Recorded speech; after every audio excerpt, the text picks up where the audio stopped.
Hello, Revere out there, and welcome to our Revere Veterans and Community Show. Today I have a special guest. He's been on here before, but we'd love to have him come on anytime he wants to. He's my counselor and your counselor too, Ira Novoselsky. Hey, Morris, how you doing, buddy? Good. Nice Before to we see you. continue, it's a pleasure to have you take the time out to come out. And I love coming here. Good, and we'd love to have you here. Okay. By the way, you've been a counselor for 16 years. Tell us how you first got involved. Well, actually, the first time I ran for city council was in 1970. I was 23 years old. Now you gave your age away. I guess. I'm 68. I'm not ashamed of it. I love being 68. So I started in 1970, and the first time I ran, and it was a Ward 2 race, and there were 8 people running for Ward 2 at that time. And Lenny Ginsberg was the Ward 2 councilor at the time, and I was in it, and Lenny Ginsberg was in it, and Lenny Pass was in it, and Barry Singer was in it. And so there's just a few of us. Just a few of us, you know, and it turned out that Sid Dubchansky came into it a couple days before, and he ended up topping the ticket. You know, I came in tied for third with Lenny Pass. And Sid Dubchansky became the counselor, and he was the counselor for 6 years. And then I just wanted to help people, so I joined the Lions Club and a couple different organizations, got involved, and then 6 years later, in 1977, when they had the election, I ran for office and I beat Sid. So my first time in office started in January of 1978, and 3 weeks later, what happened in 1978? The first blizzard of 78, which was January 21st. And then a couple weeks later, we had the big blizzard of 78, which we were out of work. I happened to be on jury duty for the month. They had jury duty for a month back then. Imagine that, 1 month on jury duty. Yep. And the judge says, oh, we're going to have a snowstorm tonight, so I'll see you tomorrow. We'll get everything cleaned up. 2 weeks later, we came back to the courthouse and finished the trial. So, and then, you know, I was there for 2 years, and then took 22 years off and came back in 1986. It was 86? No, 2001, I'm sorry. I was thinking of my National Guard duty. So I came back in 2001 when I retired from work, and I'm here since actually entering 2002 is when I started. Right, you know, you mentioned you're 68, and if you reverse that number, I just passed my 86th birthday, so you and I have a lot in common. There you go. Right there. Now, Ira, you started 13 years ago, if my memory serves me correct. 13 years ago? 2002. The National Nights Out? Well, yes, that's correct. What made you first start out? Because I've been going that for the last umpteen years over there, and I love it. Well, National Night Out was started during Bob Hass's administration, and there was a gentleman named Andy DePietro, and and that was his job to pick up, you know, new parks and do things for people.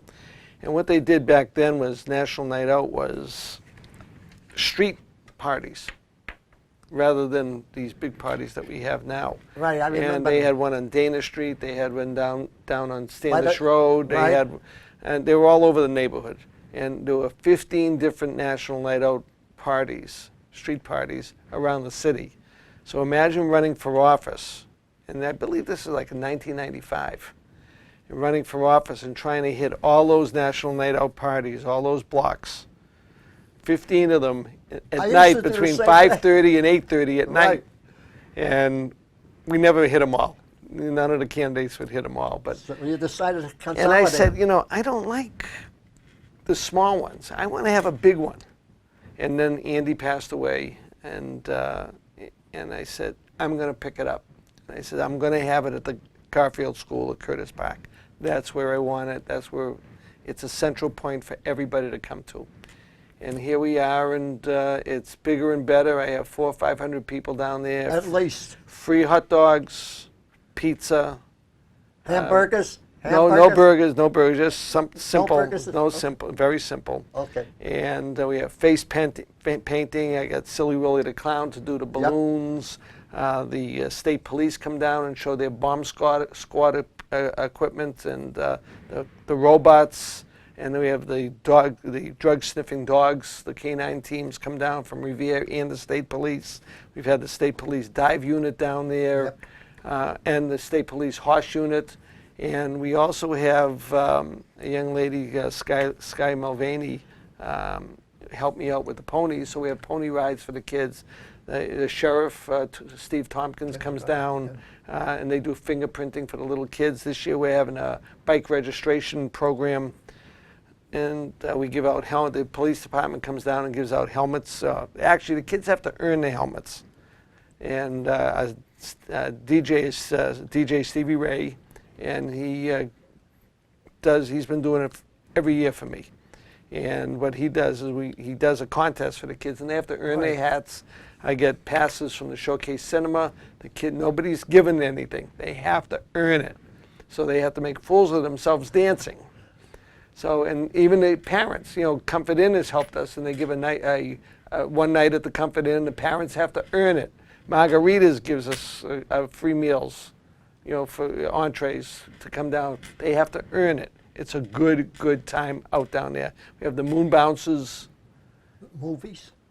And the last thing is that when it gets dark, we have a movie. It's the only one in the city that does it. I've done it from day one. The rec department's been very cooperative. Mike Hinojosa has his team come down. They have face painters. He provides those. And Rose Napolitano and her gang comes down and helps out. This year was Stop and Shop is donating all the hot dog rolls. KM supplies the hot dogs. Nani's and Luigi's supplies the pizza. And it's really a community-oriented event, and everybody loves it, and I love doing it. I would like to mention, you come down to our senior center a lot, and you also originated something that has helped us tremendously at the senior center, and that's getting the MBTA passes. Yes. Tell the people out there who are seniors, the age limit, I believe, is 60 and 65. Up? 65. 65 and up, and you can get a MBTA senior ID pass, and it gives you the reduced rate for the seniors. Right. For the the bus, the subway, the buses, the Green Line and stuff like that. It's all reduced rates. And I got the Mass MBTA and Mass DOT got together, and they came into the senior center about a year and a half ago, and we've had 2 or 3 sessions, and I think Steve Fielding was planning on doing one this fall. Yep. Another one, so people that have theirs expiring, or if they need new, if they want a new senior ID, if they just became 65, I missed it the last year, we'll be able to give them senior IDs. Right, and I got to tell you, They're Charlie cards, by the way. Right. It was great for me because I used to have to go to Washington Street where they had the thing way in the back to get my senior pass for the MBTA. When you started the one at the Revere Senior Center, it was easy. I mean, you didn't have to go hacking all over the city of Boston. Yeah, the first session we had like 75 people come in for them. The second session we had like 80 people come in for them. Third session we had same about 85. So it's popular. It takes 5 minutes to do, and did you say easy. Steve might have it again this fall? Yes. So we're working with them. So if the seniors want to contact, do they contact you or both? Steve. Steve. Can you give them a telephone number if you know it offhand? I don't know the number of the but senior center. I know you do, so I was going to ask you for it. That's all right. If they need a T-Pass and they want to find out when it's going to be, have them call 781-286-8156 and ask for one of the 3 lovely ladies they have there. Yeah. Lois Diamond, Mary Ann, and Marissa, and they'll help them in every way. There will be advertisements put out on it. On Revere TV, you'll see the the flyer put out on the scroll, and it will be in the Revere Journal, Revere Advocate, and of course my emails splash that I put out. Let me say something that Steve Fielding started. It hasn't been on the air yet because it's something brand new. He's going to have a monthly show called the Revere Senior News. And Excellent. Any news that comes out that for the seniors, going out to the people of Revere to come down to our senior center, will be airing, I think, we said it the 3rd Friday of every month. Excellent. Sounds so that very way good. people will get the news and of what's Excellent. happening at the senior center, because a lot of them don't know. And I have to say, this woman came over to me, and she was blind, fairly blind. I mean, with a seeing eye dog. And I says, I didn't know that, that she was that blind. I says, well, if you read the scrolls, you'll know what's going on. She says, Morris, I can't see the scrolls, but I can hear the sound. And that's when I think Steve might have got the idea to put a show on the air so people can hear the voices. Well, just to give Revere TV a plug, that is why Rick Promise does Before the Council, so that people can hear what's on the agenda. And I everything see. that's going on that comes up that day. So it's for the sight impaired. Right. Now, you've also, I'd like to just switch off a little to the military. because Anything you are- want, Morris. No, you're the counselor. I got to be careful. Okay, no.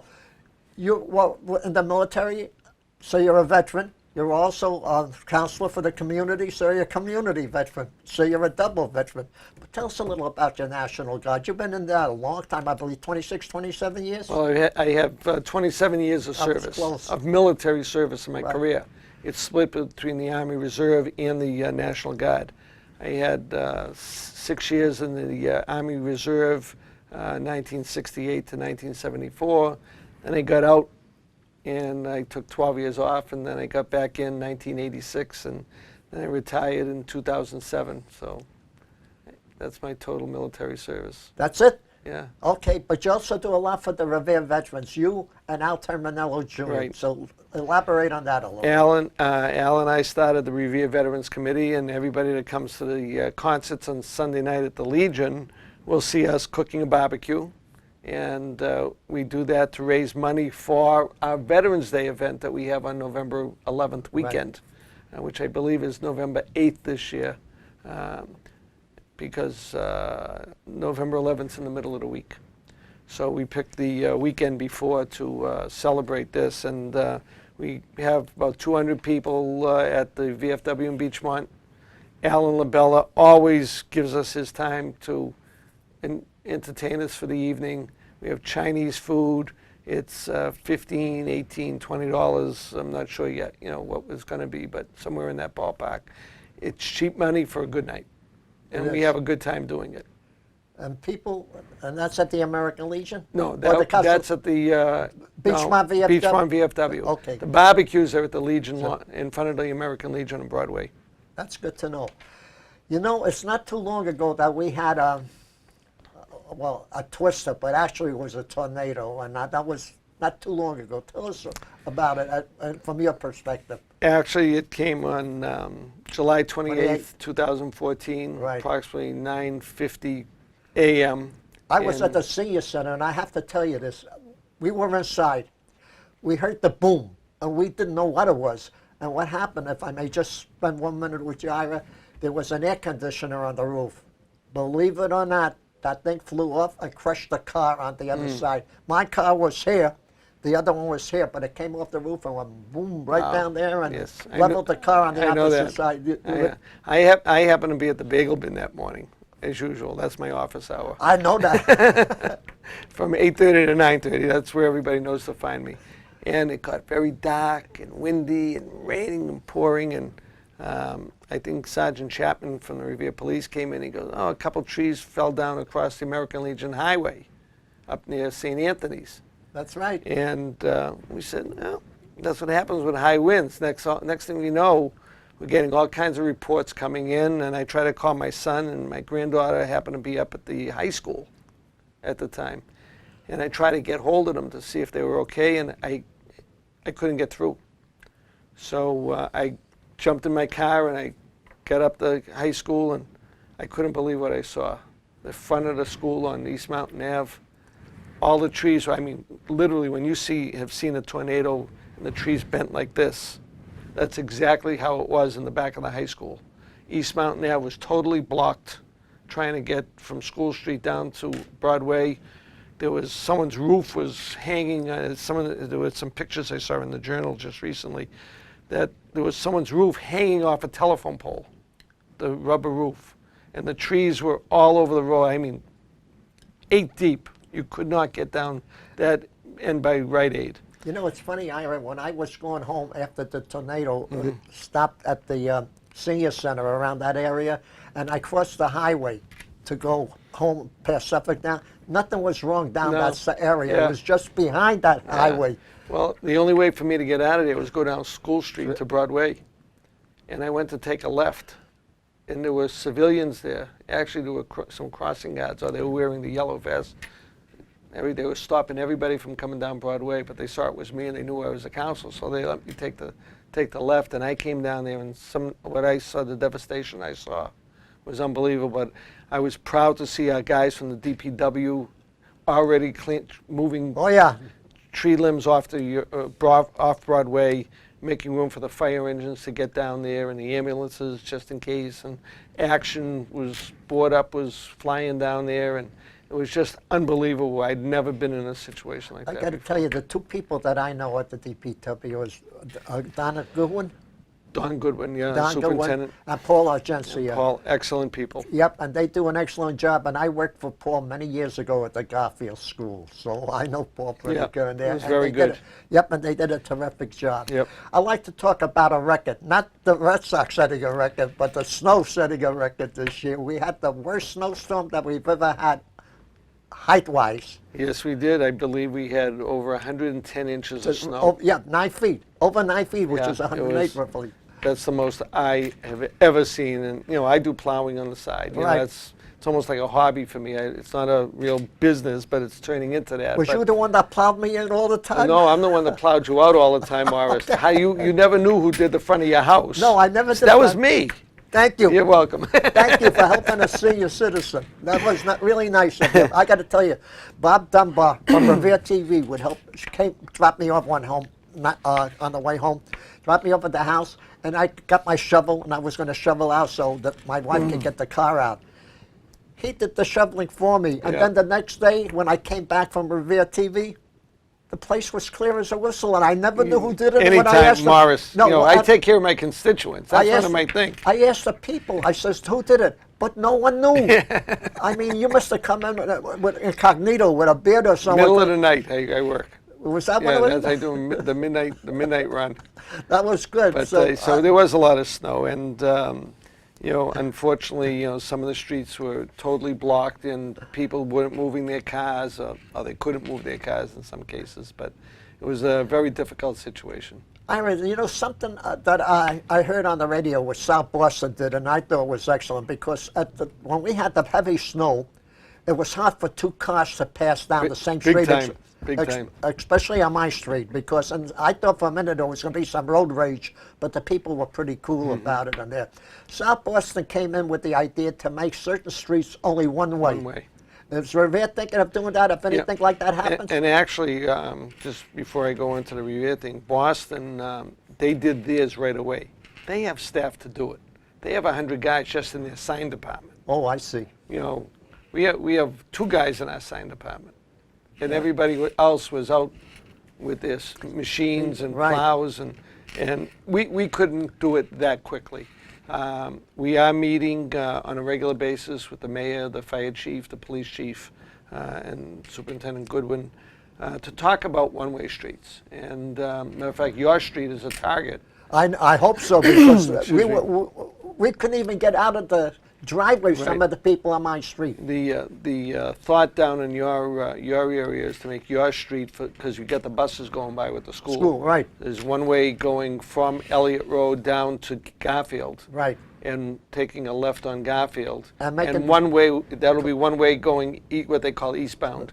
And then Elliott Road will Would be be one go- way westbound. Going back to the highway. Going back to the highway, so there'll be a loop there. Right. And then we're talking about making Clark Road a one-way going down to Walcott, and Curtis Road a one-way down Oh, to so you Elliott. think- So it's going to be a big loop. It's So gonna you're be thinking about doing that now?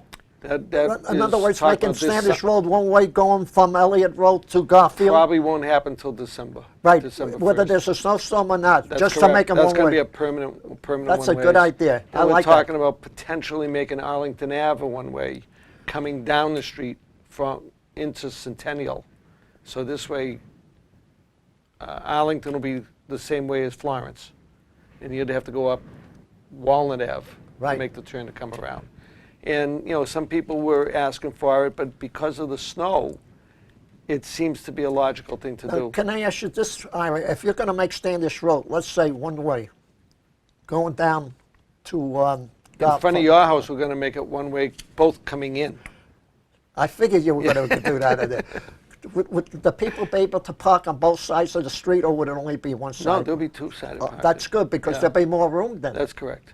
Because you won't have that traffic going this way, you'll only is have it correct. going that way. Exactly. That's good. And it's not only for snow, but it's also for fire emergencies and ambulances.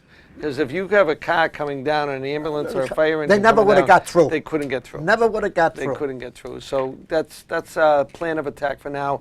I don't know what's going on in the rest of the city of what the councils are doing there, but those are some of the thoughts That's an that we're excellent having. right there, and I think that And- people on our area, thanks to you, Yeah. will like it. It's a good flow, and I think everybody will like it. Yep.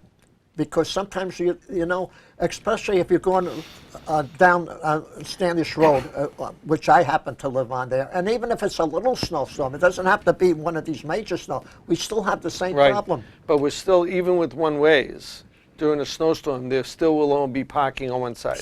Yeah, because you'll be One able side. to put the plow And snow right now, on the other side. right now, they're looking at the odd number side of the street. So if you're 19 Right. or 26, what are you? 19. 19. So there will not be parking on your side of the street. It'll But be I could put it in the driveway, though. You can put it in the driveway, but- but on the street, no parking on the odd side of the street. That's That would be during the that's snowstorm. During the snowstorm Okay. only. Yep. Yeah, That's during the snowstorm perfect, only. yep. Because, And that'll be on every street in the city. It's not just in an area. oh, I see. That's Every street in the city? And let me say, don't take me word for word now. No, 'cause no, it's no, not no. a guarantee. We're No. only talking about it right now. Exactly. I mean, it isn't Yeah, official I don't want anybody. yet. I don't want anybody to think that. Oh yeah, they're doing it. We don't know yet. But it's a good idea, that's the though, thought. Ira. That's the thought. But it is a good Yeah. idea. Yeah, you know, and I happen to be the chairman of the Public Works Committee on the council, so I'm involved in a lot of this stuff. Oh, my God, we only got a few minutes. Oi. Ira, I was going to talk about Suffolk Downs, but I'm going to let that go. Good. I want to talk about Shaw's parking lot. There's a rumor going around that there's going to be some construction going on. Can you help me on that? There's a proposal coming on board that's there's going to be a public hearing on it. At this point, there would have been a public hearing on August 24th at the City Council, where a developer is coming in looking to put in 300 units, 6-story buildings, two buildings at 150 units each, and it's similar to the buildings that are in Chelsea. If you came over the highway, it's called One North, and there's 250 units. They're single studios, 1 bedroom, and 25% 2 bedroom. Now, of the 250 units, there's only 6 kids that live in that building. And they don't go to the Chelsea schools, they're all underage. They're looking for the millennial youngsters from 25 to 35 that work in Boston, that'll take the T, and that it's called a transit-oriented development, similar to what we have on Ocean Avenue.